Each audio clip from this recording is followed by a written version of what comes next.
Hello guys, in this video I'm gonna show you how to disable timing based catching in Madden 27 or keep it active without showing the meter. Here's what you need to do. From the main menu, go to settings and then select game options.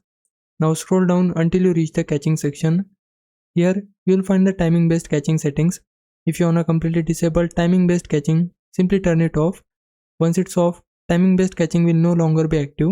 But if you wanna keep timing based catching enabled, while hiding the meter above your players, look for timing based catching UI feedback type and change it to feedback only. This keeps timing based catching active but removes the meter, so you'll only get the catch feedback.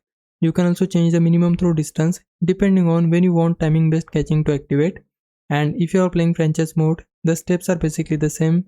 Go to options, open game options, scroll down to catching and make your changes there.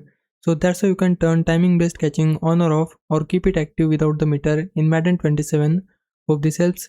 Leave a like and subscribe my channel. For now, thanks for watching.